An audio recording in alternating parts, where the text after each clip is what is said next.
I believe we should use our tools effectively to create the world we want to live in, and to come together and begin to create new consensus, new types of civilizations, new types of ideas about how our cities should function together. And down the road, many of those relationships may end up turning into our new organizations, our new futurist unions, and the bonds that last us through a lifetime. So I'm Evo, thank you, and I welcome your questions. Thank you very much. I think when we first started thinking about this debate, we were thinking about it in terms of the matrix. And our original resolution was resolved, take the red pill. And there was some conversation that we had about whether that was a false dichotomy, the idea of the blue pill or the red pill, this deeply immersed world of virtual reality, in essence, that was destructive, ultimately, to societies, or this noble, painful truth that was opposed to any virtual reality. And as the movie Ready Player One is about to come out, you have Steven Spielberg now talking about virtual reality becoming a super drug, and it potentially harming us as people, as societies. There are many people who talk about the very hopeful and wonderful things that virtual reality is doing, and there are many people who say stop, full stop. There's necessarily a sense of giving up on our communal nature as people, giving up on what makes us human. What would you say about that very philosophical argument that's taking place here? You don't want a mixed reality, you want to deeply integrate virtual reality, but we have these very stark pictures of what it could look like if we overly immerse ourselves in virtual reality. Absolutely, and there's a great danger in escaping and not coming back. And we've seen people do this, right? There are a number of design choices that the entire field needs to be making differently. And then there are cultural choices that we need to make about who we want to be in the world and how we want to be embodied and what kind of environments make sense for us as human beings too. One of the things we debate within the VR and mixed reality community is, let's say the live 360 experience becomes a violent scene and you're immersed. What happens? Do you get a warning? Does the screen go red if there's a terrorist bombing behind you? Because the traumatic experience in immersion, it's much more difficult to get over, right? There are ways in which we are not yet using our tools responsibly, effectively. We're still learning, and there's a lot of experiments out there that are not necessarily working yet.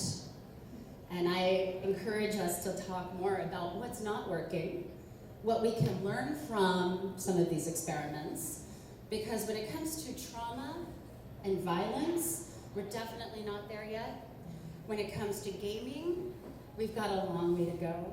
And when it comes to designing a meaningful experience that actually changes the way people see the world, I think we have a lot to learn from each other. And so I want to hear more from all of you, and hop up here if you want to do a 2-minute. Like, tell me how you think these tools should be used in order to make the world you want to live in. All right, let's open the floor to questions. We've got microphones on either side of the room here. So is there anybody who has a question for the gentle lady from Light Lodges? The gentleman over here? Question, or are you moving the microphone? Okay. Anyone with any questions?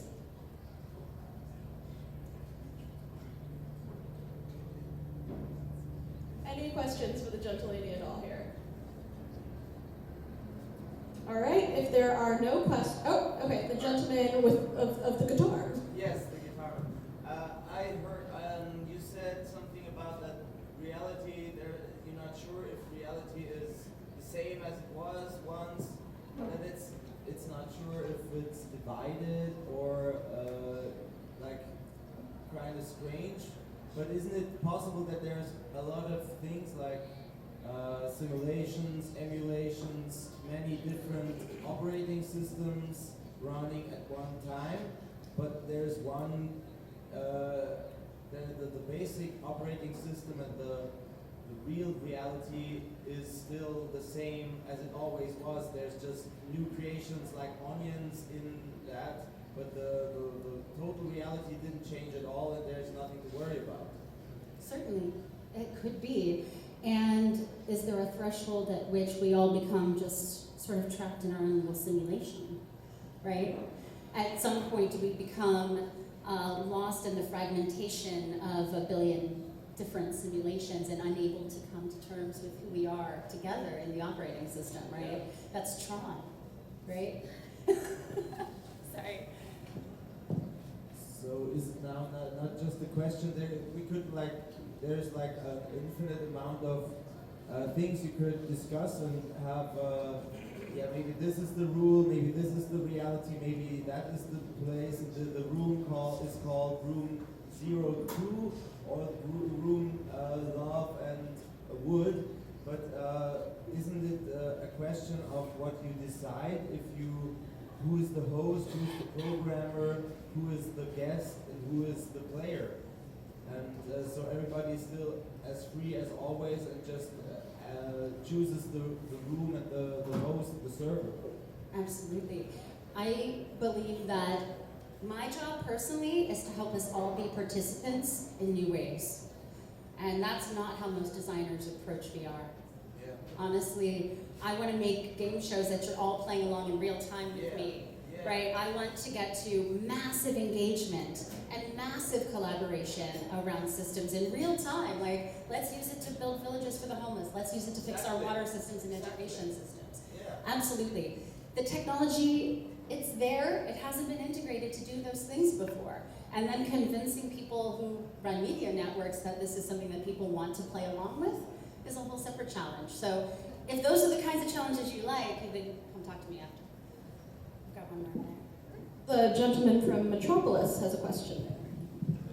I didn't know it from the Well,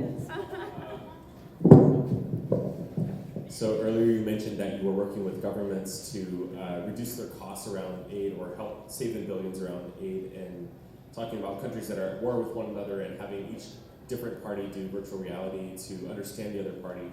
And my question is, are they still doing this? Is this something that governments or the United States government did and was like, this is awesome, let's continue this thread, or did they drop it? Like, what's the status of the US government using VR to make their aid and their actions abroad be the most effective? As far as I know, that effort no longer exists within the current State Department. This was under the previous administration. There are other governments that use VR for disaster response and training, especially. For diplomacy, somewhat. We are beginning to see VR used primarily when it comes to government use. There's the education slice, and it's being used effectively there. But in diplomacy, a number of these case studies have never been published. A lot of what we did at State Department was never talked about beyond the architectural use cases and the sort of physical hands-on things. I think we could do a lot more. We're going to be working with cities to do this as well, so it's not even about countries or governments coming together. The UN has been doing this for over 10 years. We got Kofi Annan to come into Second Life and talk to teenagers in 2007. So these are not new tools. This is how are we going to use our tools.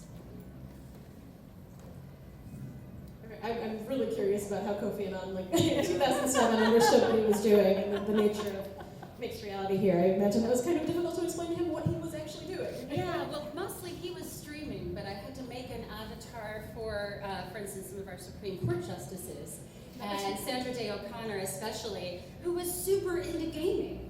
And she was driving. She's like, please make my avatar look just like me. She didn't want to be all photoshopped. She was awesome. Yeah, but definitely we saw politicians who'd be like, 15 pounds less, take my wrinkles off, right? These are the power of embodiment. You get to choose your embodiment. When I worked for the government, I was an 8-foot-tall green fairy with wings. I also got in trouble from the undersecretary for that. So, sometimes people don't like it when you're green, and these are choices we make. Embodiment is an important choice to give people. The environment is an important choice to give people. You are choosing how to shape the world that they live in when you're creating a VR experience. And then the experience itself becomes so much richer when you've given thought to all of those pieces and how you put people together in their own pieces. So, questions? One more? Yeah.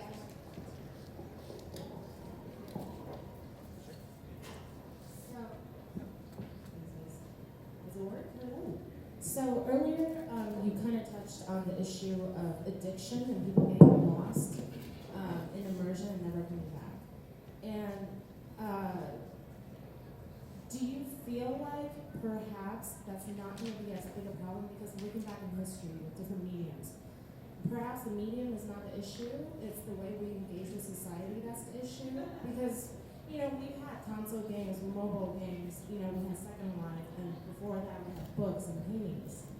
And would you say that there's a sense of optimism, you know, on the other side of the fence? I would say that people who tend toward addictive behaviors in media will continue to trend toward addictive behaviors. So what we saw in television is likely a precursor. Not everyone gets lost there forever, you know? Sometimes you get really into a game for a while and then you stop. Do you think it's possible that maybe, you know, we have a really serious opiate addiction issue in the States now? Perhaps there's application for VR and AR for treatment in terms of PTSD, addiction? Absolutely. So we were just talking about clinical trials with a company called Karuna in San Francisco and in Atlanta. And so there are at least 3 companies I've talked to or seen that are looking at, can people completely come off opiates? Can they reduce the need for opiates? And these are both in hospital and clinical trial settings. I think the jury's still out, but the experiments look very strong. Being able to wean people off of opiates is one of the hardest things that we've seen in the medical industry. And VR has been one of the most promising treatments. I think there are ways in which this could scale completely differently, but the experiments are going to need to be completely redone in a number of different environments. Like, we are such at our little baby steps, like 1953 in television, right? And there are so many ways in which we just don't know what's going to happen. There are really exciting things happen with neurofeedback, for instance, in health. But it's going to take a year or 2, or maybe even longer, to really understand what are the effects, not just from an individual point of view, but from a cultural point of view. Thank you very much. That's exciting to hear. Well, you're awesome. And we have a question here from our friend, the honorable gentleman from the future, who has shed his scaly exterior. Hello, I came dressed as a human tonight. My question pertains to systems of power and control, and I appreciate that you framed the work that you've done in terms of collaboration and agency distributed in a non-hierarchical way, in the way that virtual reality can empower people to control their own environment, their own world. But given that the technology is largely being driven forward by large investments by giant tech companies who have already shown their willingness to collaborate with oppressive regimes or anyone who will pay for advertising to change people's perceptions, how will audiences in virtual reality be able to keep up in terms of their critical framework to be able to perceive the ways in which they might be manipulated by virtual worlds? That is a fantastic question. One of the projects I most want to do in mixed reality is a real-time debate with our political opponents of sorts, but being able to have real information that they are constantly surrounded around, like in a dome, so that we can see and fact check in real time together and have real conversations about this information, right? And not be separated from it, right? We're not using those tools effectively yet. Getting political candidates to agree to an immersive debate with real-time information is generally not happening in most environments, but we could be doing it. Are we there yet? No. I hope that we will be soon. I think there's 100 different ways that your question could be answered. I look for open platforms. There's a number of open ways in which you can design new worlds that aren't necessarily beholden to any one particular company. You can release those through open WebXR and WebVR tools. So you do not have to be owned. You do not have to be owned. on the nature of getting political candidates to try and participate in something like this. Political communications used to be my world, and on one of my campaigns, my boss called it smart Twitter face, like all of social media. So I don't think they're there yet. No. I don't think you're gonna get that happening for a while. But Newt Gingrich did totally fight my avatar. That seems like a thing you would do. So, are there any other questions for the gentlelady here? The gentleman. Yes, I have a question. In regards to this new medium that that's changing every day. In terms of, I guess, like in terms of having some sort of political power, I give a cite, I like to cite Adam Curtis's hypernormalization, where he has like a brief section where he explains about how we're essentially giving up some sort of autonomy when it comes to like having some sort of power, whereas in real life we're having oppressive governments that cling on to power, whereas we kind of resort to more tribal, more pretty much more communal type of communities within the virtual realm. I believe William Gibson, he touched upon it in his novels. And my question is, do you see a potential in trying to hold on to that power while exploring this new medium? I see many niche communities being able to galvanize and bring people together in ways that they couldn't do otherwise. And this has been happening for over a decade with the transgender community, with Native American diaspora, with communities of people in wheelchairs who go and dance in virtual worlds together because they have a dance club, right?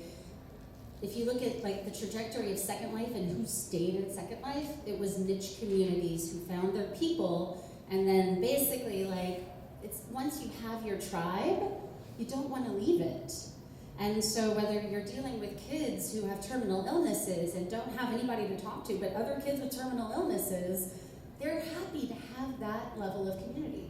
I think the very tiny tribal niche community is what will continually drive new adoption and new types of applications in this space, because these are the ones who have a reason to collaborate, to figure out how are we going to address blindness, or how are we going to address accessibility, intersectionality. Some of the harder things that we don't really know how to come around to yet are somewhat easier when you remove some aspect of our humanness and then put something else on. Because let's say I've been judged for my skin color for all my life, and all of a sudden I get to go to a place where we're all going to change skin color, we're all going to be blue or green or whatever. Like, that's a freedom. That's an autonomy that I can begin to claim for myself and others, and then can continually like make events around and create joy through, right? So I tend to think of the exact drivers you're describing as an opportunity space to get super creative, and I think one of our other speakers is going to talk to that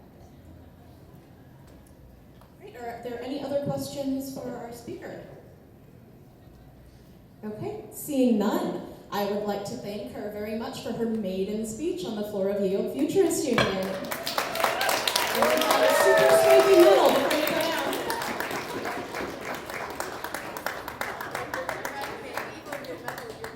Oh, yes, everyone when they make a maiden speech gets our very limited edition Yield Futurist Union medallion here. So you definitely, if you haven't made a speech before, you're going to want to come on up here and give a 2-minute speech and get a super swanky medal here. We just wanted to give a quick little message about all of our friends in AltSpace. Yes, that's what I was running up to do, because I know you're about to introduce our first speaker in the negative, but we got it going. It was supposed to be projected around them in 360, but at least we got this going, and we wanted to tell everybody in AltSpace, hello, you guys. Hello. And you can't see us very well because we're at 360 and we're kind of bunched together. So we hope that Stephen is a really exciting guy, and we hope that you can ask a question on the next round. So we've got Erica here to be your intermediary. But welcome. Okay, and we'll be taking questions intermittently from AltSpace as they come in, so I'm going to look for a signal from you there. All right, so our first speaker in the negative is the gentleman from Cape Town, Mr. Scoldy. Did I do that right? It's Doctor. Doctor, well, okay. The gentleman from Cape Town.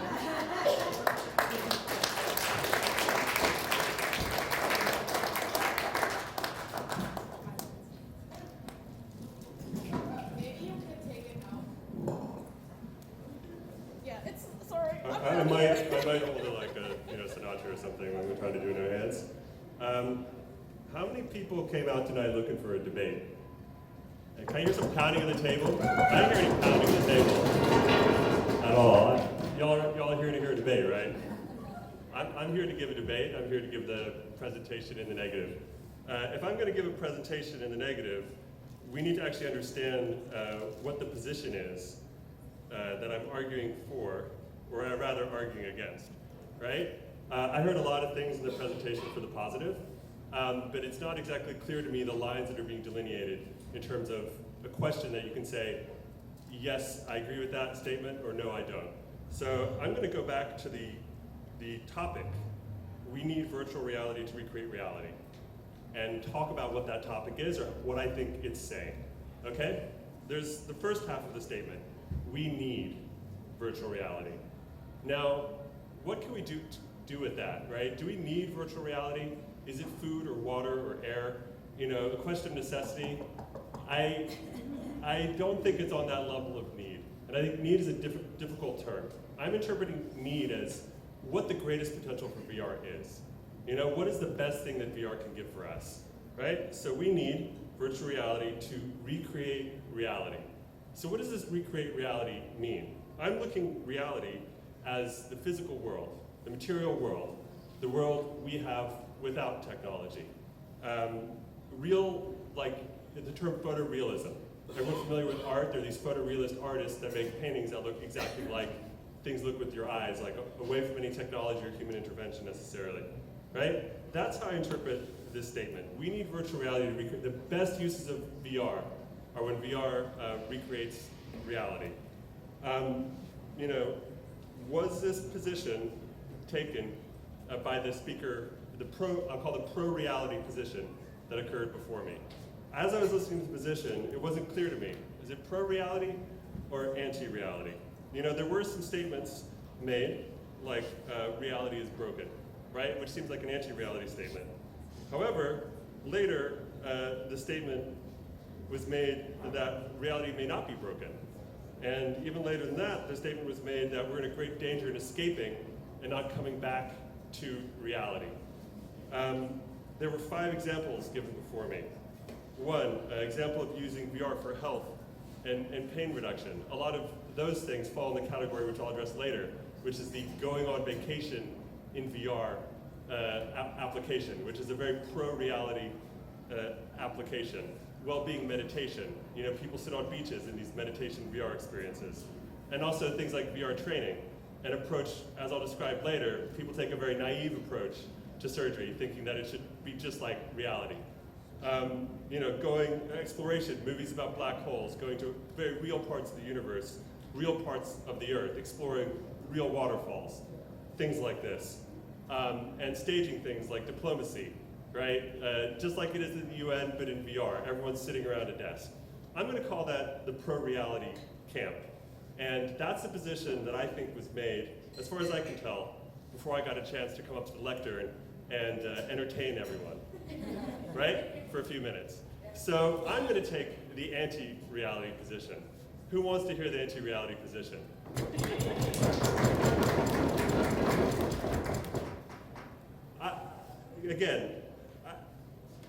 So my basic position is reality is obsolescent.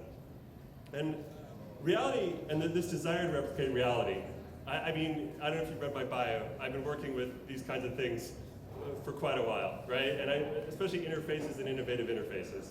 And over again, I run into these people who think that if we make a computer interface just like the real world, it'll be really good. The problem is that those are really, really shit computer interfaces in practice. And a classic example is Microsoft Bob. So So in 1995, Microsoft thought, well, Windows is hard to use, and we're trying to get more people using Windows. And everyone complains about how artificial this computer is with these file menus and these folders and these buttons I have to press. But everyone understands their house. And so they released this big product called Microsoft Bob, which was something that made Windows look like a house. You had a character, it had a dog. This is actually where Clippy came from, this idea that if you have a face telling you something, you'll understand it a lot better, because people like to be told things by faces, right? I find this a pretty insulting idea. And it's not just me, the market proved out that, okay, how did Bob work, right? If you wanted to write something, you'd walk over to your desk, and there'd be like a pen and paper, and you'd click it, right? And then that was writing. Like, you go to your desk, just like real world. You need to set an alarm, go over to your bed, your alarm clock is there. That's how you set it. Simple, just like reality. But what actually happened with Microsoft Bob is a complete failure. It turns out that this kind of realism just slows people down. This kind of design is a total, it's just insult to novices. It treats computer novices like they're too dumb to understand an abstraction, right? Here, right? What is a powerful interface? It ties so much of that abstraction on its own terms and takes advantage of the great powers of abstraction, the entirely non-real powers of abstraction that a machine has. So this belief that reality is more intuitive is a mental disease. This desire to recreate reality. Remember, the position I'm arguing against, we need VR to recreate reality? No, the greatest use of VR are when we break reality apart, right? Microsoft Bob is just the one failure we remember. There were hundreds, if not thousands, of similar things going in the mid-90s. Desktops were hot. People were trying to figure out how to use them. Like, make it more like the real world. We don't know about them. Why? Because they were massive failures, right? Atrocious failures. That's why this kind of software just isn't around, right? Today in VR, we see many similar failures of these neophytes thinking, oh my God, the real world is great, you know? Like, VR is going to be just like the real world, and it's going to be awesome. I'm going to use it every day. And why is this with VR? Why? Because VR is beset with this word reality. People hear the word reality, and they think, oh, that must mean that VR will replicate the material world. It says virtual reality, it's just a total, person on the street attitude. VR, that must just be like reality in the computer, right? So this is why this idea, So one of these horrible ideas about recreating reality is VR shopping, right? This is something that's actually been pursued by a lot of little small startups, people like IKEA, Alibaba. By the way, if you want references for any examples of this, I wrote a Medium article yesterday. I posted it this morning with my position, and I've got links to examples of all this stuff. And I encourage you to follow some of these examples. It seems like there are a lot of people here with VR setups, and try some of this stuff out, right? You don't have to take my word for it. Spend 1 minute in a VR shopping experience, and you'd be like, what the fuck, man? You'll be missing Amazon, right? Right? Amazon has search. You can search. You get a grid of things. Each one has a price, reviews, stars. You click through, see reviews, open up your tabs. You can browse that information so effectively, right? You do this VR shopping thing, it's like, yeah, there's a little value add to be able to look at the shoe, right? Rotate it around. Of course, Amazon has a turntable anyway, right, on your iPad. But like the rest of this experience is completely broken, right? There's a reason. It's just like, what's great about walking around Walmart to find something when you can search Amazon? No one wants to walk around a store. It's actually just slow and broken. So this is why I'm in the anti-reality camp, right? This recreation of reality just slows down the progress. Go on a vacation in VR, another big idea, right? There are these promo apps made by the likes of Marriott and Qantas. Again, these examples are linked in my article, right? There are also these database apps like Valve's Destinations or Google Earth, right? That catalog, as the speaker in the positive mentioned, allow you to travel to these different places, right? I think this stuff is great for academic purposes and a nice fringe use of VR. But does anyone take vacations in VR? I'll give you a hint. The answer is no, right? Sitting on a beach in VR, nothing like sitting on a beach in reality. Again, if you don't believe me, right? Here. Try it for yourself. Try it for yourself. How long can you sit on that beach in VR without getting bored? Answer for me, about 10 seconds. I'm like, what can I do?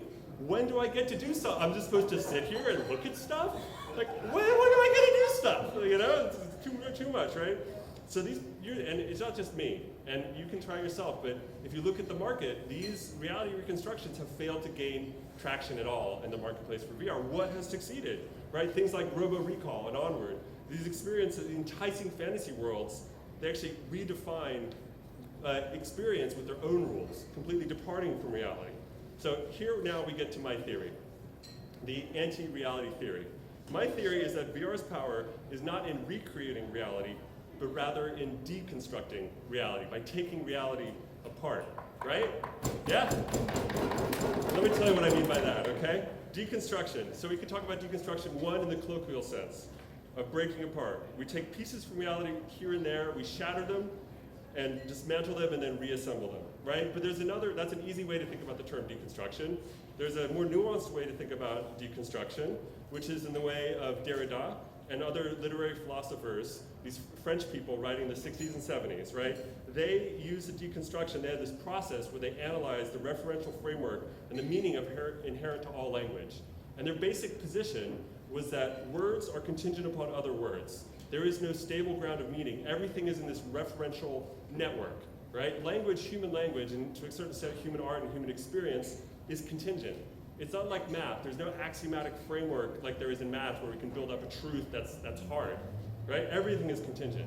And this, for me, is where I see VR succeeding, in these mashups, where we take this hyper-mathematical, systemic nature of the machine, and then we use that to redefine and create new rules of binding these scraps of reality together to make things that are entirely new, and some things that are entirely unlike reality, and succeed because they're unlike reality, right? So we see this with VR successes, like in these creative apps, right? Tilt Brush, Anyland, Sculpture VR. We notice one thing about these great successes. They don't have gravity, right? They allow control of time. They allow putting behavioral properties in things that don't exist in the real world. You know, you can look at traditional sculptures, right? Like a Richard Serra, Jeff Koons. These sculptures, they deal Rodin, issues of weight, mass, gravity, substance, very physical world, things that just are in the physical world. Something made in Tilt Brush is an entirely different wavelength with what it's working with, right? And then what's most surprising, getting back to this virtual surgery issue, is in domains where you expect true physical mimicry to be most important, it actually turns out that a deconstruction of reality is more important. So we're working, with my team, we're working on this industrial assessment system where people are doing real work, right? And it's basically just meant to simulate a job environment to see how well they do in that job environment. You would think if anything in VR is like the pro-reality, let's recreate, the essence of VR is to recreate reality, an assessment system where a worker is doing an actual job and being evaluated would need to recreate reality. Well, it turns out even in that project, bypassing and sort of mashing up reality, let me give you this example, right? So one of the things the workers have to do is gather their tools, right? So in the real world, you gather your tools. You go and you take one tool, you put it in your, in this case, there's like a bucket of things that they take with them, right? You take them, you put them in the bucket one at a time. So you'd think that would be something that's essential in VR because it's part of the real world task. Well, guess what? It's motherfucking slow to do that. We end up putting a plus button. You just click the plus button to move the tool into your inventory, right? When you have these ways of shortcutting and destroying and reinventing reality available, you take them. It turns out other parts need to have more verisimilitude, right? So this kind of deconstructed and reimagined non-reality is where it's at. So if you vote for me and you take my side in the debate, it's the anti-reality side. This is how I'm defining the question, okay? Yeah? I'm not done. 3 more paragraphs. She got to speak for quite a while. I'm almost done. I get a what? Okay? So VR chat is exciting. Why? Not because it's like hanging out in recreation of today's reality. Trust me, this will come to a beautiful conclusion. Beautiful, tremendous.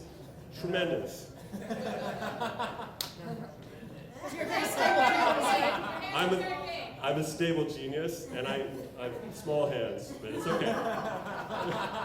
VR chat is exciting, right? A big new chat app had over 1 million downloads last week. Very exciting, right? Not because it's like hanging out in a recreation of today's reality. It's exciting because it's entirely unlike any kind of social experience that can be had today, right? Virtual reality, the destiny of VR is not to recreate reality, but to free us from the shackles of reality. Remember that alarm clock from Microsoft Bob near your bed? We don't even have alarm clocks near our bed anymore, right? We got the phone charger next to our bed. Why anchor ourselves to a reality that's becoming obsolete? Reality is obsolescence. Technology's path is to unravel, dismantle, dismember, dissect. Come on, I need some banging. to challenge reality, to find a deeper level of essence and experience. New vital ways to organize behavior and share consciousness between humans and machines are by definition, these new ways are not like today's reality, for that would not make them new at all. For this reason, VR's promise is not to recreate reality, but rather to destroy it by deconstructing and reassembling it in new ways. Thank you for your time.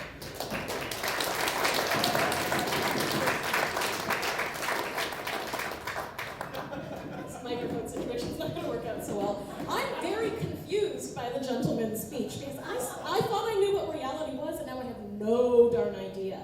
And I feel like I'm Plato, like I'm going deep into the cave here. I'm in the Matrix. I'm trying to figure out what exactly the gentleman's terms of reality are, because the gentleman came up here and said, yeah, I think we need to really, to visit the premise of this resolution here and understand what recreating reality is. And I was excited because I really wanted to explore this idea of what is reality and the fact that, if we've read Plato's allegory of the cave, that we can artificially affect the premises of reality, but reality is what is lived.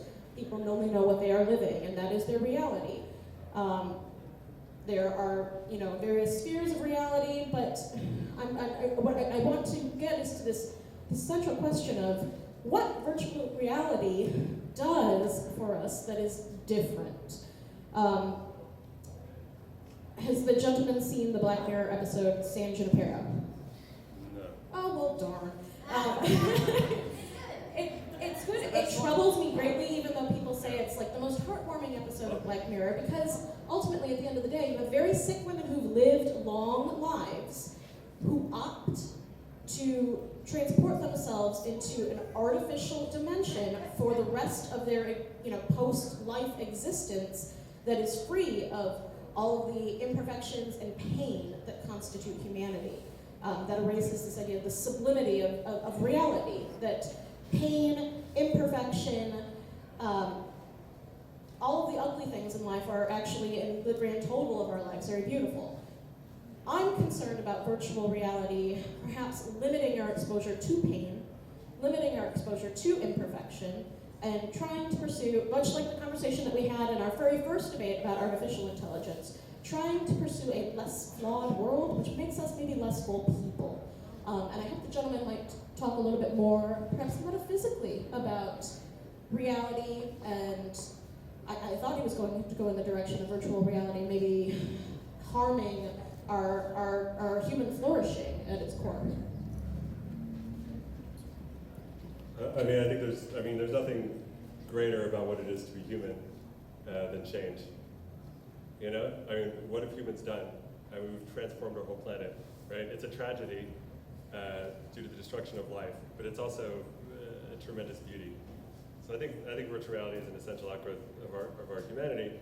And I just think, in terms of real, we can talk about Plato, right? We can talk about Lacan. We want to do more contemporary notions of this sort of psychological, referential meaning value layer, right? I opted not to go in that direction in terms of understanding this prompt. We need VR to recreate reality. Why? Well, because of the word recreate, right? It's like that referential language, meaning it's like, like I live in the United States, right? Is that a reality or not? Is it material or not, right? That's a different kind of shade of the real. I opted not to go there in my interpretation.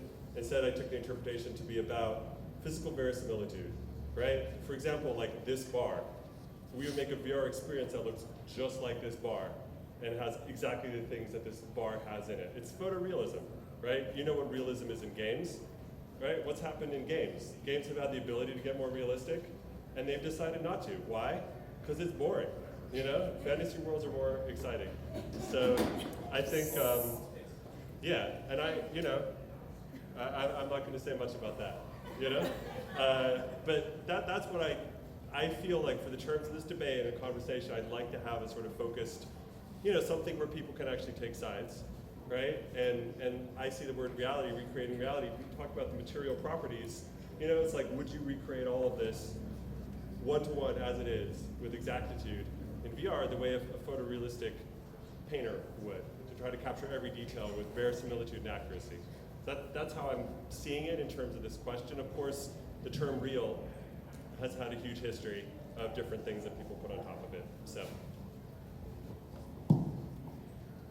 Right, are there any other questions for the gentleman? I see over here our gentle lady from... I'm going to debate your need for a debate for a second because I think you need to deconstruct in order to recreate effectively. And I agree with almost everything you said. When it comes to putting people in unreal environments, for instance, we did a number of different types of collaborative research in lots of different environments. We found that the drum circle is the very best place to have a meeting, for example.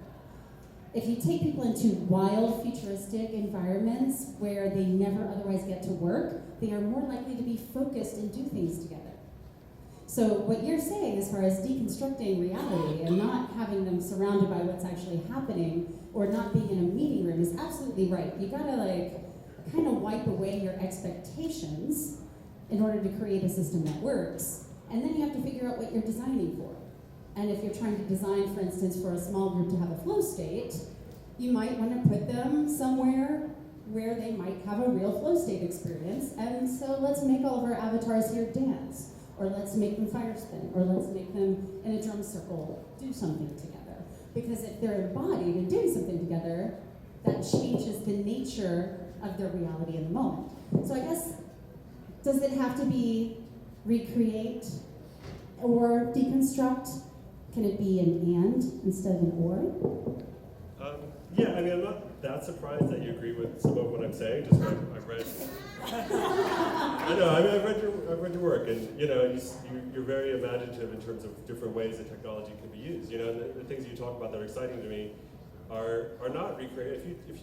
If I take a Ford apart and I rebuild it into a Ford, then I'm recreating a Ford.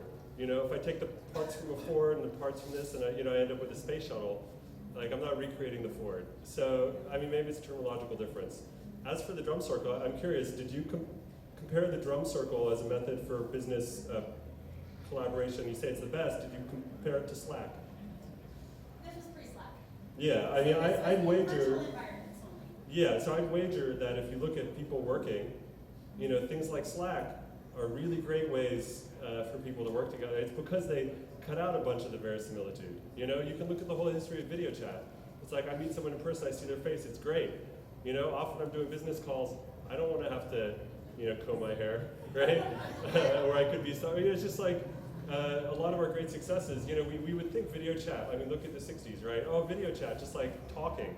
That's going to dominate, right? Like how many video chats did I do today? 0. How many text messages or similar did I send? Dozens already today. So it's just that's my view on recreation of reality. I think it just has limited utility. I'm not going to argue that it doesn't have utility or it isn't, good in certain ways, but in terms of what we need VR to do and its ultimate destiny, I think it's these grand departures from things we've known before where it shows its most promise. Any other questions for the gentleman? I'm going to go with, can we get the gentle lady in the back here? Somehow a microphone's going to get to you. All right. So my question is this about reality in general, and what is our starting point? Whether you're deconstructing it or reconstructing it, or how do we recognize that reality? Is our reality here in Los Angeles the same as someone in Central Africa? Indigenous cultures are vanishing from our Western perspective. What we see in terms of what's horizontal, the vanishing line, the triangle, the arc, we actually see differently. So, how will virtual reality affect those different realities? And can we learn something about each other's realities through this? Yeah, I mean, I think we got to learn a tremendous amount about people as people through technology. I think mainly because, reality isn't in the way. I spend it may not surprise anyone that I'm a nerd, and I spend time online. I meet people online, and it allows me to interact with these slices of my being, get to interact with them. And I think it's a really powerful thing. I've also traveled and spent time with people in their environments. I think that's a powerful thing as well. To try to answer your question, I think, as to what reality is, it is sort of about what you see. And I think we have, the actual, so in physics, there's this concept of a virtual image, right? So if you look at the reflection of a mountain in a lake, that reflection is a virtual image of the mountain. It's upside down, the light rays are being indirectly, so I think any time we have such indirection, you're sort of departing from the reality a bit. And that's actually where Jaron Lanier took virtual reality from, this concept in physics of a virtual image. So I don't know if I'm answering your question what it is, but it's very much like what you see the horizon. That definitely affects people, but I don't feel like that's the sum total of who we are. I think there's a lot more to who we are that's immaterial. So I think that's where VR sort of allows this immateriality to really flourish and take its own shape outside of the confines of the physical world. Yeah. Great. Do we have a question from the gentle lady in the back over there? I'll get the microphone to, there we go. Thank you. So we were looking for a debate, and I feel like I'm going to pit you against Evo again. What if it's not recreation, but representation of reality? Because it's really hard to gauge. Where the appropriate amount of reality is, like in the uncanny valley and all that stuff. So let's forget about recreating reality. I know that Evo is working on some How can we, sorry, but that's in the title of the topic. How can we forget about that term? I mean, I'm centering everything on that term because it's in the title. I'm trying to button down something, right? And that, we have those, we need virtual reality to recreate reality. So it's going to have to be around that if we're going to be debating, but that's the official topic. Right. So please go ahead. Well, I got nothing on that. I don't play the devil's advocate. You just. I mean, I'm glad to talk. I mean, I want to delve into it, but I feel like if we start to get away from that term, we're going this random walk around like the whole nature of everything. Right. And I want to hear a debate. I came here to like have people take sides and have some All right. But I feel like I want you to say what you were thinking though. If we could, I think we'll fold it into the dough. Okay. So just give me what you're you're for thinking. being polite and not interrupting me. Yeah, I did. I was very rude to interrupt. But. So, okay. All right, now that we've completely changed the course of, my train of thought, I guess I'll get some background, right? I'm a photojournalist. When I was a first-year art student, I was asked what photography is. And a lot of people say it's a recreation of reality or it's documentation of reality. But the fact that it's on a separate medium makes it different from reality. So it gets like really weird and deep and abstract. But I would say like a documentary series, in virtual reality is not far from a recreation of reality because it's actually not reality, right? So it's not wandering too far away from that. But yet we are not making these really pathetic attempts at recreating a fucking alarm clock that nobody uses anymore. And so I really believe that there is value in that. Yeah, here's to that. Like I mean, there are a lot of this journalism going on with VR, and I agree with you that is a recreation of reality, like a documentary, right? Is a filmic attempt, and it's a fair use of VR, and I'm not going to argue against it being a good use of VR. My argument is that it's not the best use of VR, and it's not the sort of fullest potential of VR. Yeah. I'm not sure how I feel about that, but you're not wrong. Questions can be speeches. Perhaps the gentle lady might like to give a speech in the future. But we've got a few more docketed speakers to go. Is there a penultimate question for the gentleman here? I think this This gentleman gentleman, with the beard and the glasses. the bearded gentleman down here, yes. So I'm interested in the extent that reality can recreate and how different it can be from contemporary reality that us circa agricultural humans are able to inhabit. So as upper bound, you can't like have a reality where you can square circles or whatever. But you can have a very high dimensional reality, and it's not just free space. And I wouldn't know how to tie my shoes. I don't know if contemporary humans that are here would be able to inhabit that. So like, do you have that same pessimism about the possible realities that we can create and inhabit as our contemporary humans, not other things we create or engineer. Okay. Was there a question there, or is that more of a? Do you share that same pessimism for the range of possibilities of possible realities we have, or do you think there's certain constraints to how much we can change reality and still inhabit it as this the type of humans we are now? Oh. Yeah, I mean, I look at the humans that we are today, and I look at the humans that we were 150 years ago, where 95% of Americans lived on farms. You know, you mentioned agriculture. We've been through tremendous change, and I don't really see any reason why that's not going to continue, and I don't see why that's going to be bad. So I don't really have a lot of pessimism. I don't know if I answered your question, though. I don't feel like I did. Do you want to try? So the high-dimensional space, I don't think people's brains as they are now would be able to kind of like understand and move it intuitively. Kind of humans that were more into it in order to understand that. Like imagine realities with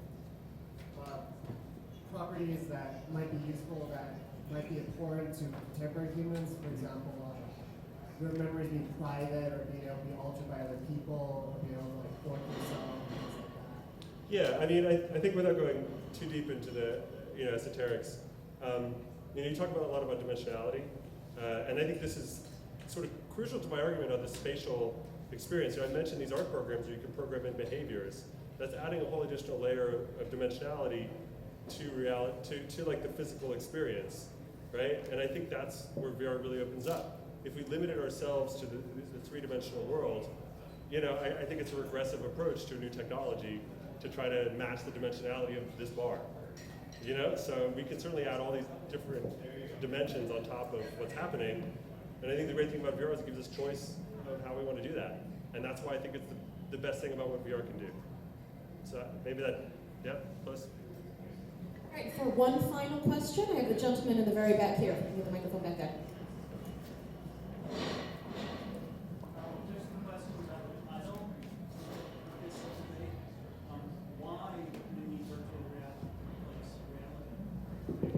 Can you say that? I didn't quite hear. Why do we need virtual reality to replace reality? What is driving that dynamic in our culture? The issue of the need. What's provoking the I think it's kind of like the there's this Greek myth about Prometheus. I never studied classics, but I understand there's some fire on top of Mount Olympus, and someone went and took the fire and brought it down to earth and started this process, right? Controlling fire and changing the environment. I think we need it only to the extent that we are creatures of progress, we are creatures of change, we are creatures that are delighted by novelty. And so I think that's the necessity, is just our human necessity to sort of evolve. What happened to Prometheus? Maybe you studied classics better than I did. I think he died, right? Yeah. Again, my position, right, is one, and I'm going to try and take a position that can be argued against to keep the argument interesting, right? I'm fully positive about what's going to happen with these new forms of reality. I'm not scared at all, right? And I think people look, what's happening with these video games? The television was mentioned. There's always fear of the new. Social media. These people, I can't tell you how many truly meaningful debates I've had with friends that I've gathered across my life that are extremely intelligent on my Facebook page. It's a wonderful thing, So I think that, that's a new kind of reality, being able to have that conversation that way. Some people may not like the political outcomes. Clearly there's some calibration to be done. But, part of my position that can be argued against is all these, alterations, like the Prometheus thing is also that we've always been afraid of change. And I'm progressive and I'm not afraid of that. And I think, want hobbles. You want a hovel? Yeah, I want to live in a hovel. Yeah, no one wants to live in a hovel, right? I like having plastic, right? It's like plastic is bad, but ultimately we keep it around. So that's my position. All right, and with that, I'd like to thank the gentleman from Cape Town for his amazing speech and for everyone's interest in you.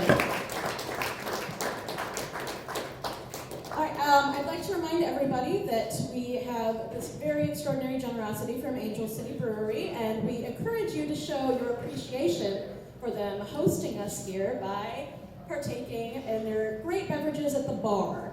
I think I'm currently drinking the wheat beer. They don't have the white night, which is what I told you all to drink last time, but the wheat beer is a good substitute. So moving forward, we're going to go into the remaining affirmative and negative speeches that are docketed. These will be 5-minute speeches, and I will cut you off there so we can get as many speakers in as possible. The next speech in the affirmative I have is the gentleman from Sirius.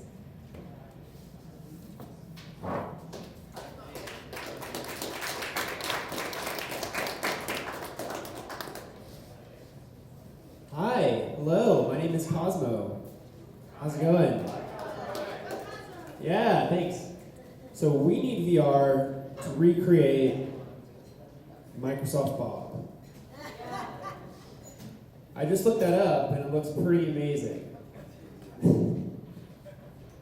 I want that. Anyway, yeah, so, I think we have slightly different interpretations of what it means to recreate reality. Before, the gentleman was talking about the Microsoft Bob and this skeuomorphism, and I don't think anyone's really looking to recreate physical reality as it exists perfectly into VR. What I'm more interested in this technology as a play space for our imagination, to be able to prototype and visualize our imagination rapidly, faster than anything we've ever had before. And then go out of that and transform physical reality, having been inspired by this new sense of malleability upon which we can actually effect change. Because physical reality right now is pretty slow. You want to do some new, fun, positive thing for the world, and it takes a lot of effort. It's really hard to actually go and do that action, whatever that is you want to do. And now we have virtual reality and these amazing new creativity tools that allow us to paint three-dimensional space like tilt brush, create three-dimensional objects with Oculus Medium. Now we have things like Electronauts from Servias, which allow you to make music in virtual reality. And my own company, Mindshow, allows you to make animated movies in virtual reality. So all you can do is place your characters and puppeteer these virtual cartoon characters, and some folks are using this software in the education space, in the medical space, and it's really just the beginning of what is possible with these new kinds of tools.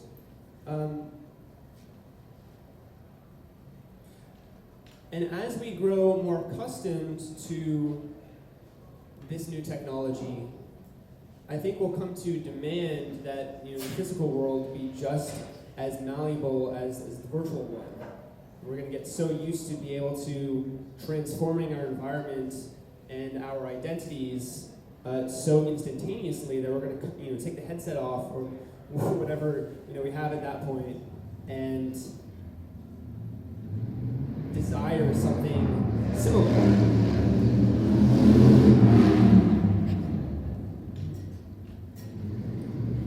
But ultimately, VR for transforming physical reality is only useful insofar as we're actually committed to making those changes out here in the physical reality.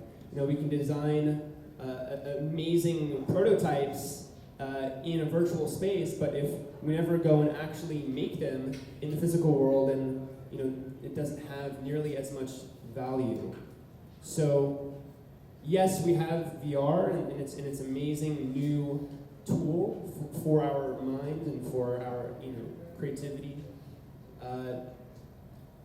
But we still need to have one foot grounded here in the physical reality. So I think it's the merging of the two worlds is really where we can affect some really profound change. Will the gentleman yield to questions? Yes, okay. Are there any questions for the gentleman? Yes, the gentleman down here. Where are my microphones? So, there was just a quick soundbite that I did not agree with, and it was that reality is hard, and that like we don't isn't patience a virtue, and don't we want to reinforce patience and try to teach people how to be more patient, or do we want to always give them the shortcut? And that immediate gratification is something is this negative feedback loop that we're coming in. Oh, did it? Maybe like Oh. Did you hear? I did, but perhaps. Our friends in So space. patience is a virtue, and I just did not agree with the statement that reality is hard, and I just wanted the feedback. Yeah, I think that's an excellent point. Patience is super important. I think that's part of what we're here for, to learn to discriminate between what's good and bad, what's easy, what's hard. So I don't think I'm necessarily arguing against patience, but my point was more that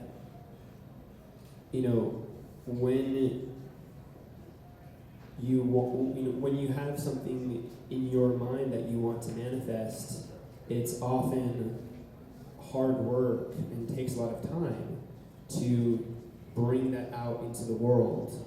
And now with virtual reality, we're able to express our creativity with a hand gesture, with the movement of your body, versus previously we'd have mouse and keyboard and all these other technologies that are great, but not nearly as efficient as for allowing you to express what you're trying to say. Yeah. Okay, cool. Thank you.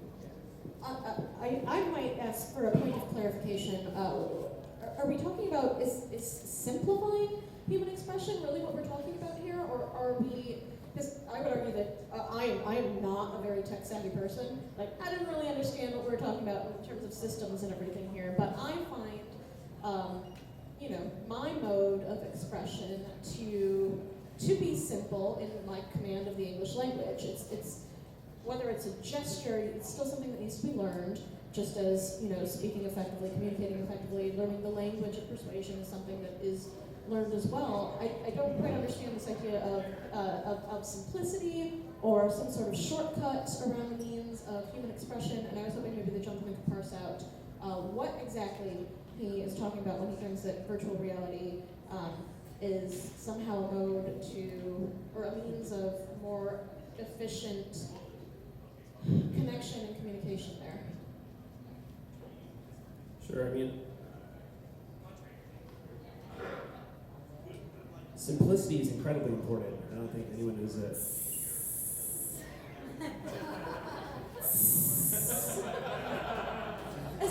Isn't the greatness of human flourishing in our moving beyond simplicity into the complex, into having a command of the complex?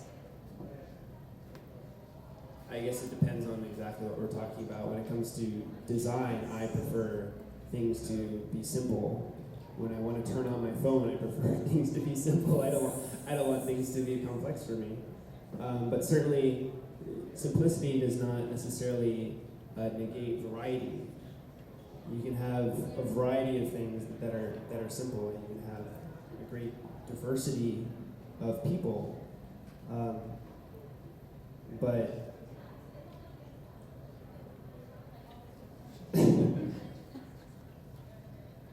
I don't know. That's my point. Okay. Are there any other questions for the gentleman? Perhaps, exploring this idea of simplicity a little bit more. Oh, yes, the gentleman back. I don't have a question, but I have a comment on simplicity and complexity. Sure. Questions can be speeches, though, so I may tell you to rein it in a little bit, but we'll see what you have to offer here. I think part of your comment is there's a difference between complexity and being complicated. A lot of times, things being complicated is that there's kind of there's like essential complexity and inessential complexity. There's like how hard it is to actually do something, and then there's kind of like the difficulty your tools make it for you to accomplish an action. So I think that your complexity is his complicated, and he doesn't like things being complicated, but complexity is just makes it bigger. You should be up here. Thank you. All right, and seeing no further questions, the gentleman from Sirius is thanked for his maiden speech on the floor of the Oak Future Studio.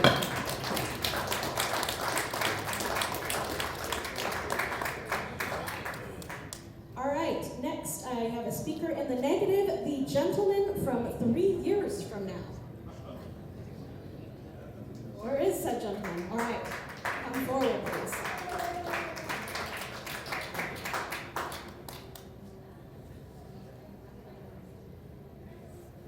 And we want to remind everybody in Alt Space, if you guys have questions after Corey talks, we'll be asking for those, and Erica is here to relay those. So if you're in Alt Space and you can hear us, we'd love to hear from you after Corey. All right, hello everybody. Just got a quick question. Who else here is confused tonight? A little confused, right? I was back there. Okay, cool. There's at least 3 of us that were confused. All right. Like I said, I was confused because again, I'm from 3 years from now. Evo makes the future seem like something like from a Dare commercial. It's all doom and gloom. This is your brain. This is your brain on VR. That sort of thing.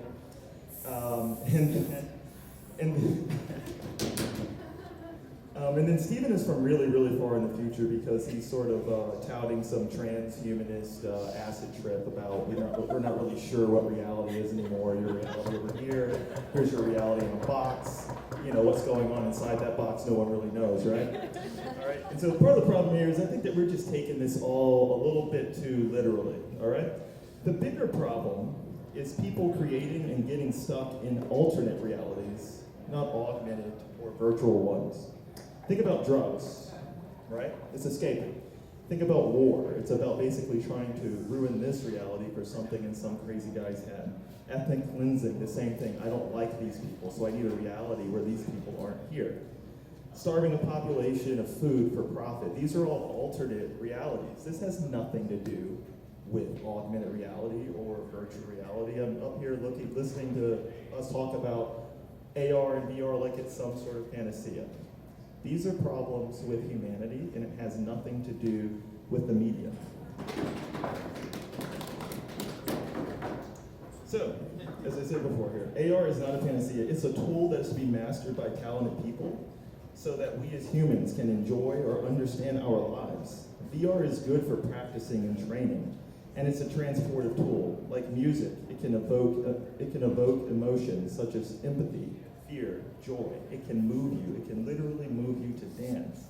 I've witnessed things in VR where people have been moved to tears by their experiences. These are things that we should be trying to curate. AR is all about real-time enhancement, okay? After you're done practicing in VR, it would be really cool to get some real-time data. Picture your life a little bit like Grand Theft Auto, but without all the killing and murdering and car, all that stuff, right? But all the really cool information, right? So what I believe is this, is that reality is collapsing and merging within itself. Think about it. What is your identity, right? Is it you, or is it a representation of you? This is something that we have to pay attention to in AR and VR. Realities versus simulations versus simulacras. And simulacras are basically simulations without any sort of substance. So basically, Charles there in the back, if I put on a big Charles, hat that's made out of paper mache, it doesn't make me Charles. I'm a simulacra of Charles. Okay? What people would rather have, Stephen was saying before, is they'd rather have the real person or the real experience. They don't want a bot. They don't want a fake beach. People really want to go to the beach and probably just don't want to get a sunburn, They don't want the sensation of sitting on a beach because they've never been there. It's just something that basically makes people aspire for less. If we could use these tools to make people want to communicate with each other, if we could use these tools to make people want to go places, that's the kind of future that we should be creating, all right?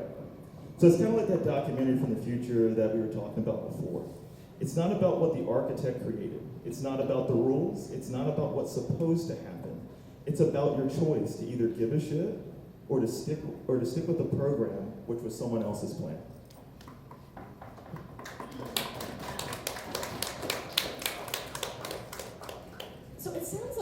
gentleman may have an endpoint in his mind where VR stops being productive. For example, there's been a lot of hubbub about, I think it's the U.S. women's skiing team in the Pyeongchang Olympics. They haven't actually been on the slopes, and they've been training entirely in VR. Their coach shot like 300 hours of him skiing down and many permutations of his skiing, and somehow they've managed to completely train in VR. And it sounds like the gentleman might agree with me that that's missing something, and I'm kind of curious to see how the women's Olympic team does, because this could probably significantly backfire on them. So is that a productive use of VR? When does VR start being just missing out on the experience that it's trying to recreate? That's definitely the point I was making, which is that the point I was making is that people are missing the point with VR and AR applications. All right? If you are, it's one thing to do a simulation, like I said. That's really cool for VR. So basically, if you have a fear of heights, you know, getting someone more comfortable in heights by showing video of them on a tall bridge and things like that, that's cool. But when you get into things, like I said, like simulacras, that's what that women's, team is. They're, that most important bit is how your body performs in the cold. I went to school in Rochester, New York, and it's a place that's so cold and so gray, they have a palest male competition. I'm from the South, so I thought I knew what cold was, and what I thought was cold was t-shirt weather. So by the time I left up there, so I definitely agree with that. We can't just be throwing stuff at the wall and seeing what sticks. We really need to focus on things that improve people's lives and encourage people to change their behavior. That's what I like about VR. It might be a tool to invoke empathy with people. All right, are there any questions for the gentleman? Do we have anything from AltSpace? Our AltSpace friends here, we really encourage you to ask questions too. We're going to read any questions that you have to ask our speakers today. Anyone actually here live with us in Angel City Brewery? Do you have any questions? You're saying there's an AltSpace person? I thought I saw someone. Yeah, I guess they're just dancing now. Okay. People dancing in AltSpace. Cool. All right. Well, if there are no further questions for the gentleman, I would like to thank him for his maiden speech on the floor of Yale Futures Union. Down there. Thank you. All right, next up, we have our speaker in the affirmative, who, ready to go, our lovely chairman, Zenka, otherwise known as the lady from Andromeda. So I'm going to make this brief, and I know we have August coming up next as in the opposing side, and then I think we're going to be ready to take a vote. So I have to agree with Ivo. I think that we're facing a shift where we're starting to allow autonomy in the world, where people can decide their own reality. We've got a system right now that's not letting us choose our reality very well.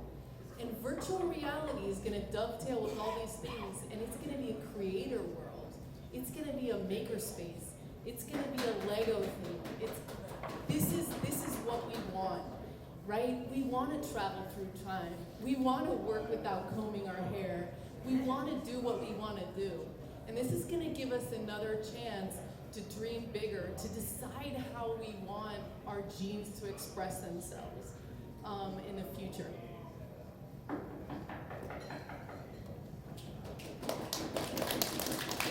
right, are there any questions for our gentleman? I have one.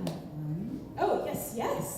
So we just heard Corey make some very good points about, number one, empathy, but number two, VR then informing what you do in the real world after you take off whatever you're on, right?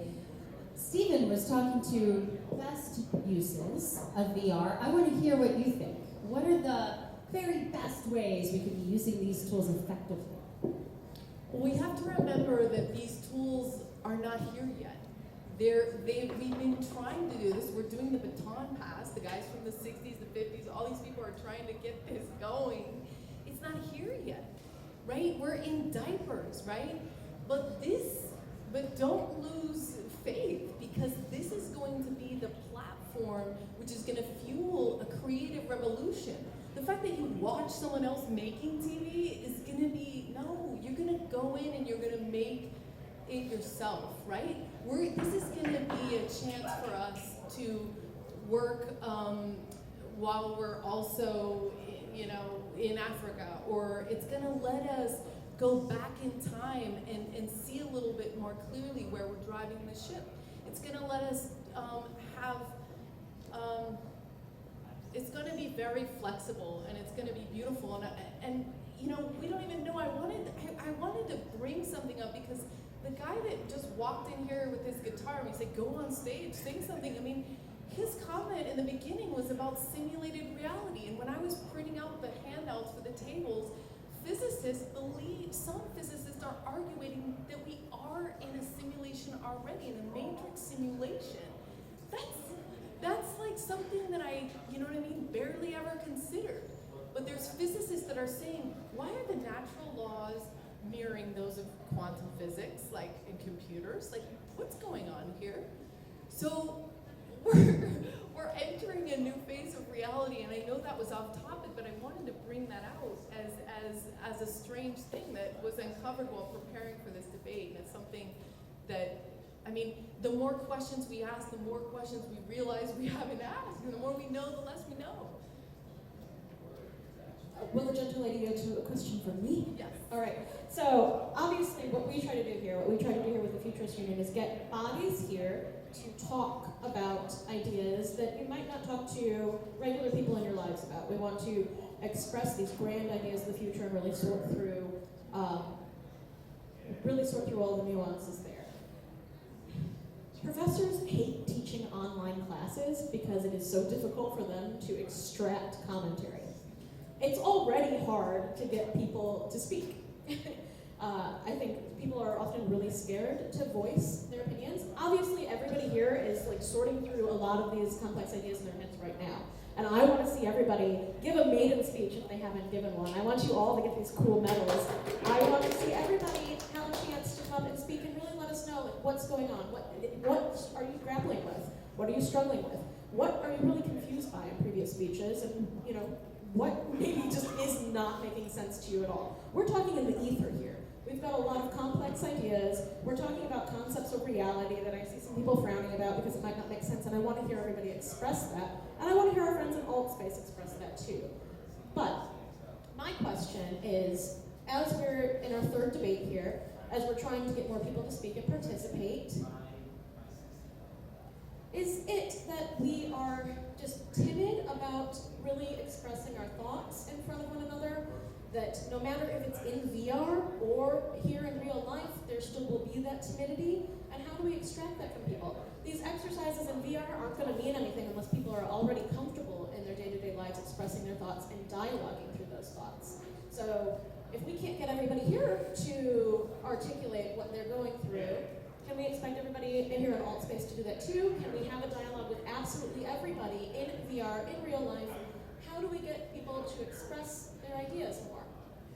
Well, I think one of the things that I always get surprised by is when you ask someone what they want their reality is, they don't really know. We know more about what we don't want than what we want. And now that we can almost have anything, we have to reconsider that. And I think it's back to what Ivo said about embodiment. Sometimes embodying something new. Well, so first of all, we don't, it's hard to think about these things, and it's hard to put yourself in the leader position because we weren't leaders in school. We weren't, we haven't had this configuration of a circle instead of, a triangle.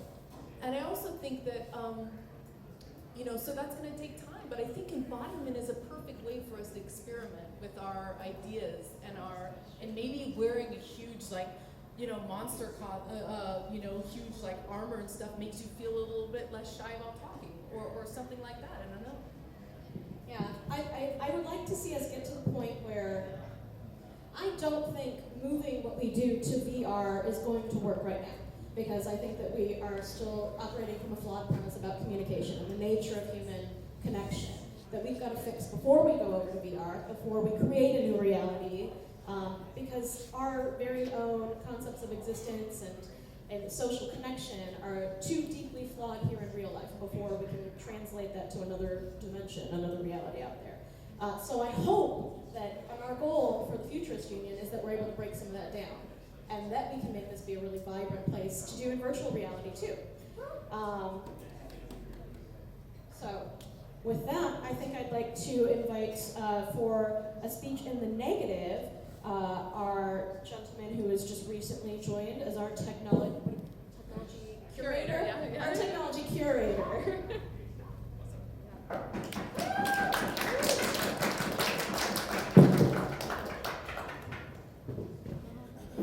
All right.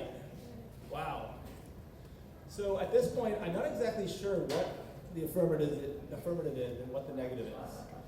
There have been a lot of different interpretations, and that's awesome. I mean, part of the exploration of the topic is how we interpret the question and the framing of the issue. And hearing from a variety of people with different interpretations of the question is super valuable. So I think that's been awesome.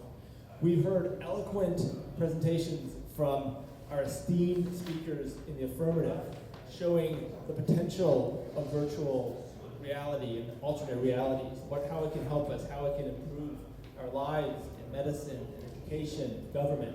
And we've heard eloquent presentations from our esteemed speakers in the negative.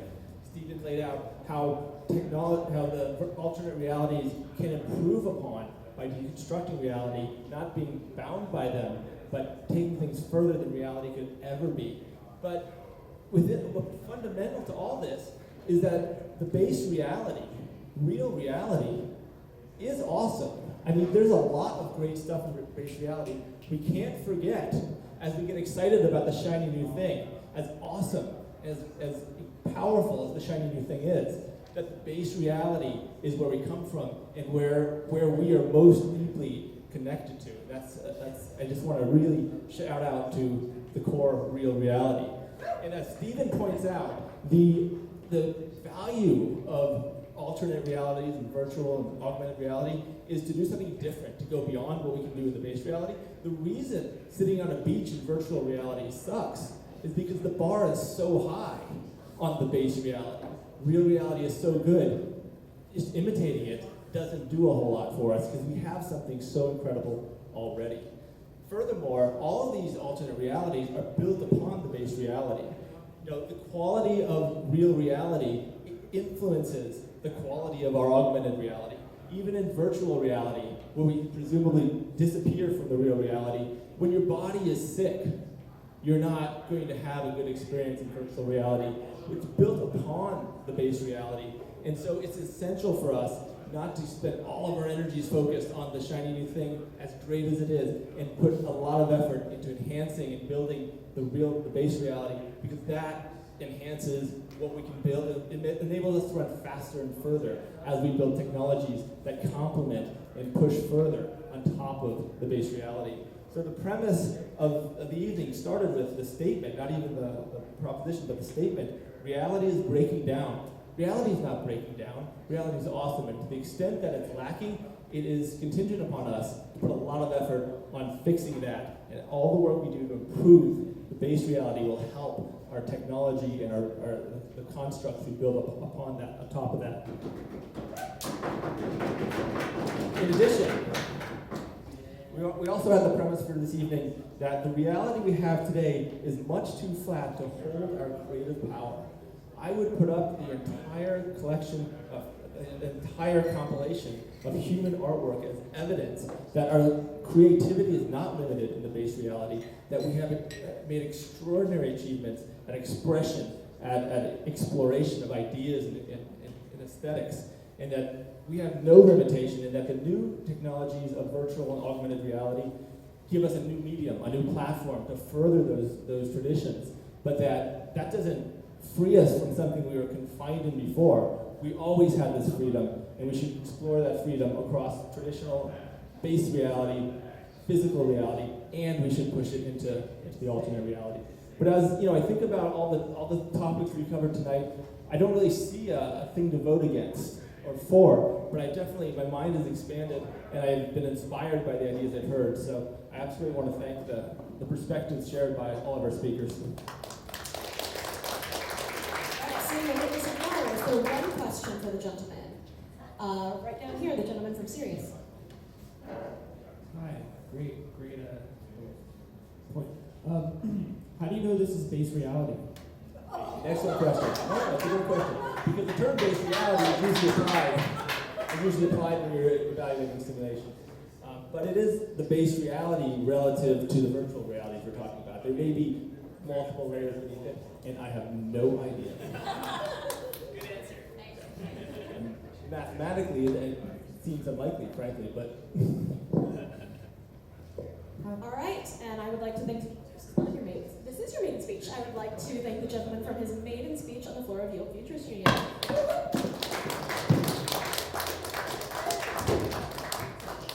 All right, I have a new speech in the affirmative from the true gentleman from Metropolis.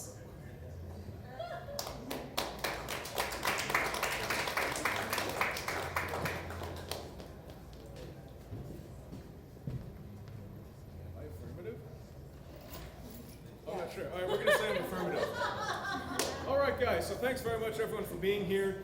So I was thinking about a show that I saw the other day where the characters are into this virtual reality world, and it's a wonderfully rendered spaceship, and it's an outer space program, and the environment is all beautifully done, and they're so wonderfully optimistic. They have literally an infinite possibility in this kind of digital world because there's no boundaries, they can go anywhere. And the first thing they do is they run into a player who's also in this virtual reality game, and they're like, oh wow, someone else is in here, let's talk to them. And the response is like, hey douchebag, I did your mom last night.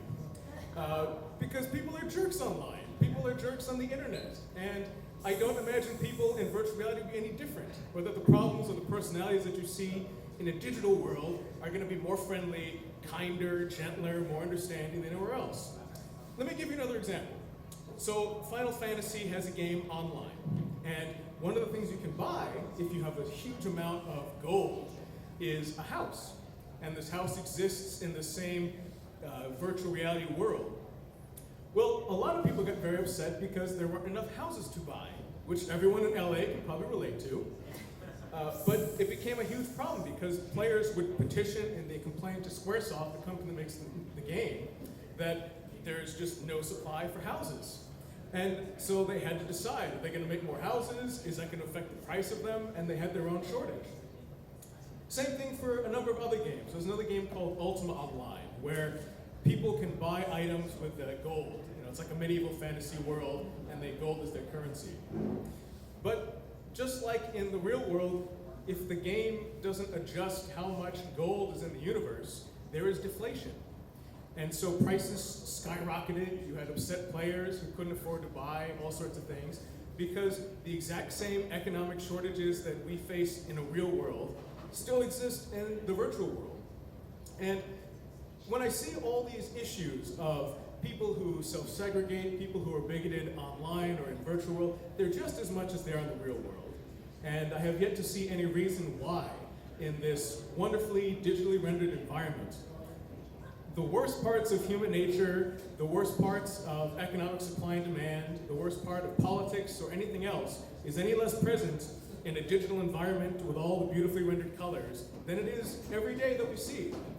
And so when we talk a lot about whether reality is fundamentally broken and whether virtual reality will be here to save it, I think that if you believe that the reality and everything we see has fundamental flaws or problems or is broken, you will see the exact same fundamental brokenness in a virtual world that you will see today, everywhere else. And so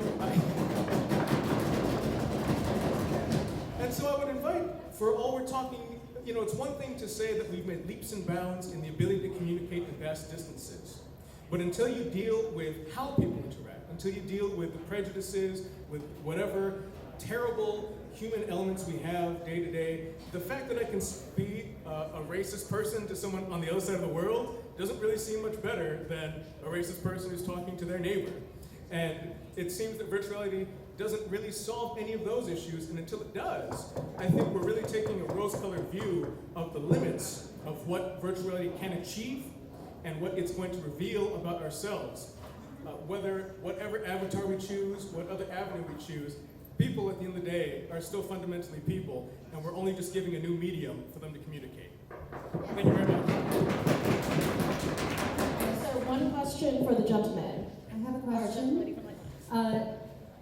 You're making great points, but I would say that for at least a decade that I know of, these things have already been addressed. So Corey, speaking about empathy earlier, encouraged us to think about some of those fundamental inequalities as well. During some of our early virtual experiences, on Martin Luther King Day, we would all change race.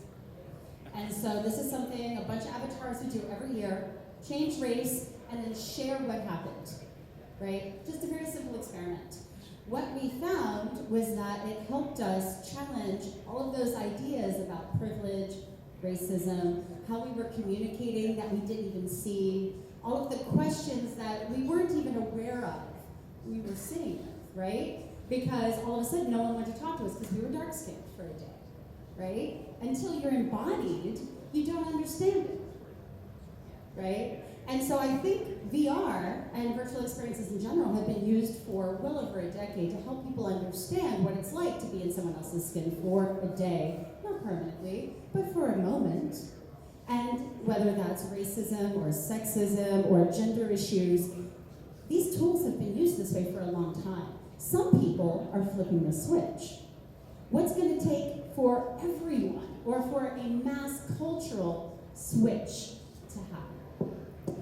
So I absolutely appreciate the lady's point, but I think I would identify, though, this is a self-selecting crowd because the examples of it are people who are willing to step in the shoes of a different color, a different gender, a different race in an avatar manner. Let's go back to reality. Before we had digital avatars, before we had any way to do it, regular people, I think, can meaningfully try and understand other cultures, other races, but choose not to.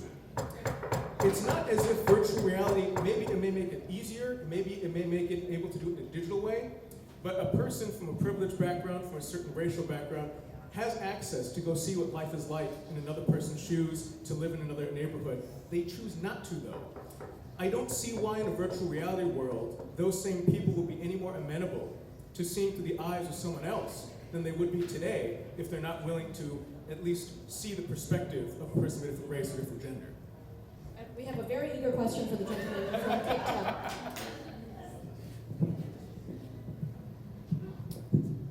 Do we need virtual reality to recreate reality? Yes or no?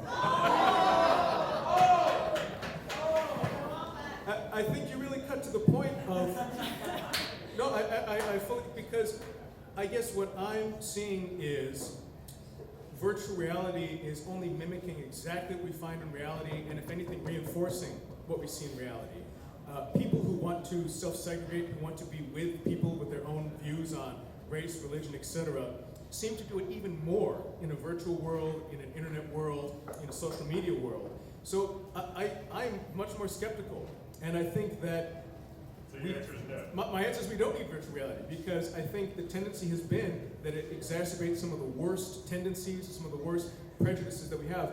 I give one example. I was reading about statistics from a dating website. I wasn't on the website, but so I think it was like Match.com, and basically they surveyed the people on whether they would date people of a different race. And it turns out that even people who dated people of a different race in the real world, dramatically less likely to do so in an online dating profile. And that's just one example of how it almost invites us to make superficial judgments by going into digital world in ways that these people otherwise wouldn't have had they interacted person to person. So I would actually go a step further from what the gentleman was saying about do we need virtual reality. I think we need to ask, is it actively harmful? And is it actually entertaining some of the worst prejudices that all of us have to some degree, I think? Oh, all right. If you guys are interested in this topic, the new TED Radio Hour is on data and classism, racism, all these things that are coming up in the data and how data is actually harming people through that. So. Great. Yeah, okay. Okay. The gentleman from Metropolis is thanked not for his maiden speech, his second speech before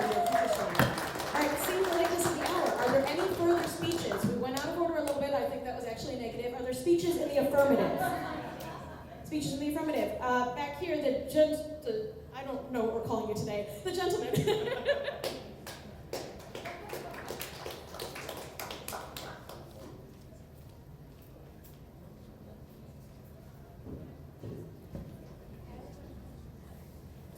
Hello. My name is Bjor Bias, and I am from the future also. I normally dress a little bit differently. I'm dressed somewhat normally this evening, as normally as I can muster. This is my second speech here at the Futurist Union. I'm an anthropologist from the very far future. Shout out to all the future people who've been speaking this evening. I am from a point in the future so far ahead from present day that we've stopped viewing time in a linear fashion, so it's hard to say when or where I'm from. But I'm from a point in the future where we've ceased to view things from a dualistic perspective, which makes being here at a debate club about the future really sweet and endearing and quaint, that you think that there are opposing sides to an issue. It's not an either or, it's a both and. And I know that seems unfair and violating the rules, but I'm from the future, what can you do? So, I'm here to represent both sides of the same coin, which is essentially the same argument that requires a bit of deconstruction. I'm taking a stand. I'm taking a stand. It's not about everything. And yet, it's reductive to view things from a single perspective, and that's what I'm going to get to. Deconstruction is vitally important, and we've reached a point in human history where we vitally need to deconstruct the ideologies and institutions that have governed us throughout history. Unfortunately, we've kind of gotten caught up in the deconstruction itself, where we're just swimming in this void of meaninglessness that isn't actually putting us in any direction. If we choose to take one variable and abstract on it, say efficiency, for example, we want to make our economy more and more efficient without understanding the impact that those choices have on our environment, we're essentially poisoning ourselves and gradually killing ourselves and reducing our ability to survive. So how do we deconstruct our reality and then reconstruct it in a way that's actually better than the present reality that we're living in? I want to go back to the Matrix. When Neo is first unplugged from the Matrix, Morpheus says to him, "Welcome to the desert of the real." And I think that's the point in which we live in late capitalism. Things are pretty horrific. But at the end of the Matrix, Neo is able to observe even things in the desert of the real as their source code. It's a golden light that's emanating out of everything. And I recently came from something called Vipassana, which is a 10-day silent Buddhist meditation.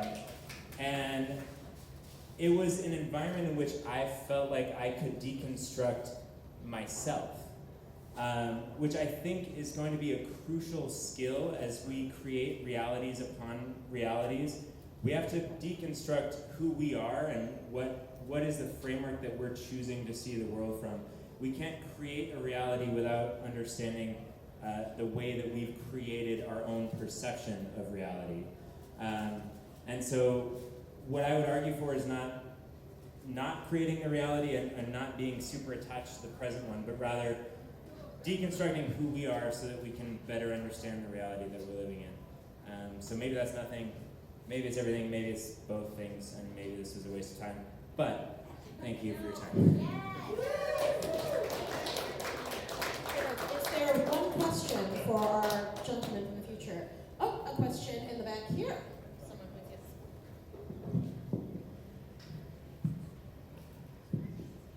Hi.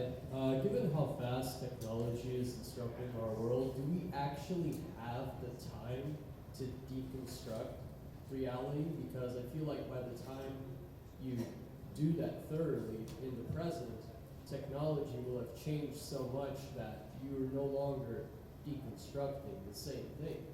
So should we actually take the time to stop and think, or should we just act?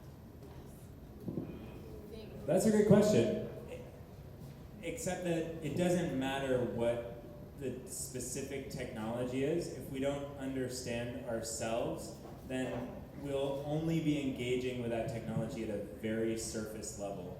That it will be so reactive to what is, it won't incorporate the fundamental understanding that actually you and I are both a mass of subatomic particles that are vibrating at a slow enough frequency to appear as matter, and our consciousness arises from a perpetual process of reaction to.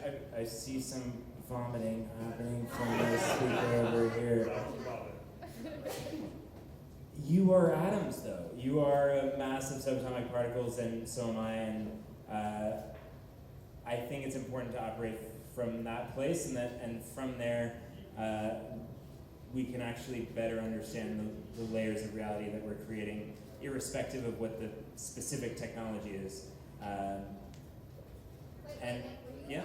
Tell us where our consciousness comes from? Would you like me to? Okay, so this is what Buddha says. People are super Buddhist in the future. There's literally nothing else.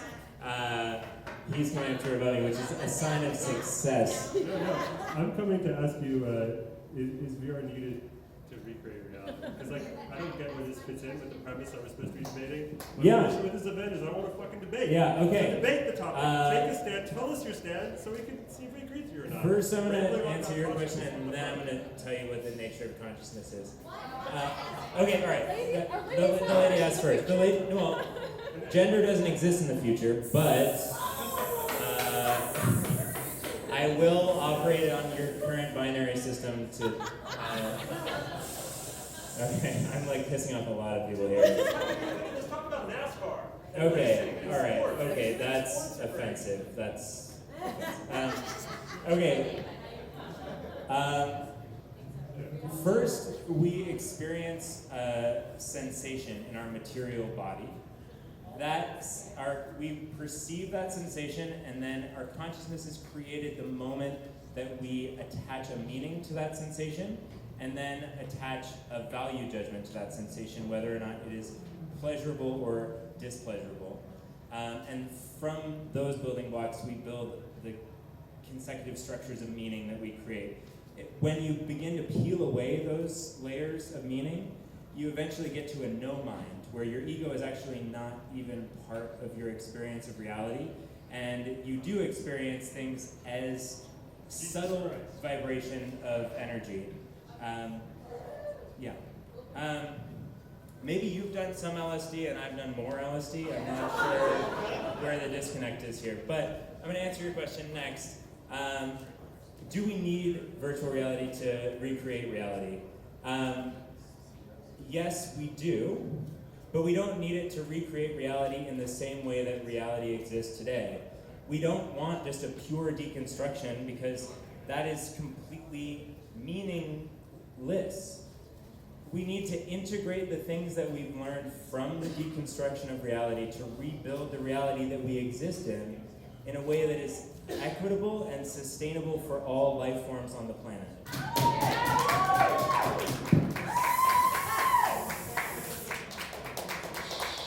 Apparently there are very wussy mic drops in the future. Okay. Seeing the lateness of the hour, we are going to move to a vote. The body is to ponder the resolution. Resolved, we need virtual reality to recreate reality. There have been a lot of opinions, some very murky, about what constitutes reality here. You have to decide. There are prizes too, but you have to decide. Is VR simply just supposed to be child's play, recreation, escapism? Does it just affirm the status quo, or is it something deeper, something that's a means to something perhaps metaphysically transformative? Will it make us better? Do we need virtual reality to create a new reality? We're going to take a vote now. Could those in favor of the resolution say aye? Aye. Those opposed, nay? Nay. That's pretty close. You think this is close? No. Okay, so. All right. Hearing the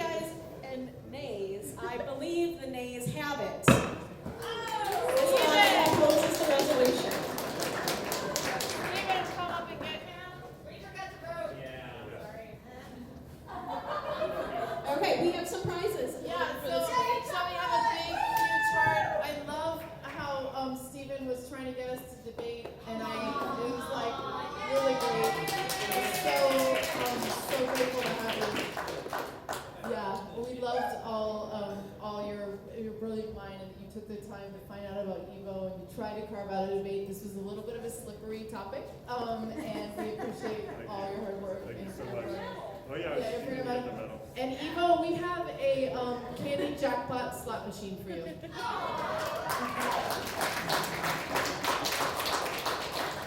So, Carrie has I'll get one. I want to make a really special announcement. Carrie and Neil are going to be adopting a special needs child from Los Angeles next month. Yeah, they will be the ones to be creating reality. Yeah. So we're really grateful, and Carrie has thrown a stone into the pool for the next debate, and we're all going to rally to help her pull it together.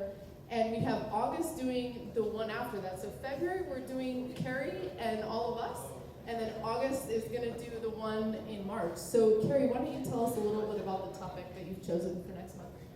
Okay, it's not even me, it's the suggestion that we've seen come out of the last two debates.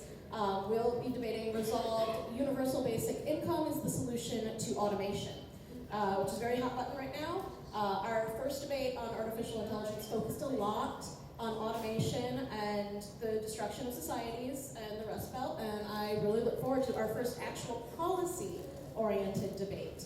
I think gloves might come off a little bit. People are going to take clear sides on this one, so it'll be very exciting. So, oh gosh, what's the date on that one? It's the last Sunday of next month, which I don't actually know. It's going to the be the date last Sunday, and we need to ask everybody if we prefer 3 o'clock or 6 o'clock for the debate time. So if you prefer 3 o'clock, raise your hand, and then we'll ask the 6 o'clock. 3 o'clock? 6 o'clock? Okay. So I just want to do a shout out again to Angel City Brew for taking on this project, this community project. And Jason and Lynn from Altspace have also been helping us a lot with Hotbit PR, and so generously came tonight to try to make this a reality. So we'll see what we do in the future, but I want to thank you for going through all the extra effort that it was to actually test this out and bring a multi-reality project to play. So we have an angel. So I also want to thank our volunteers. Jesse, are you here? The soundboard, and your friend, a boyfriend, who she brought. So we're going to be giving out angel charms tonight. If you came tonight, and we want to encourage everybody next time to the universal basic income debate to bring someone from work, because we do not want this to be an echo chamber, and we're trying to get this going, and we really want there to be a diversity of opinions. So if you're interested in UBI and you're coming out next month, try to invite someone that doesn't agree with you, and you will be getting the next charm, which is a golden hand. All right, so thank you all for coming to our third debate. We hope to see you at our future ones. And with that, this meeting of Yale Futures Union is adjourned.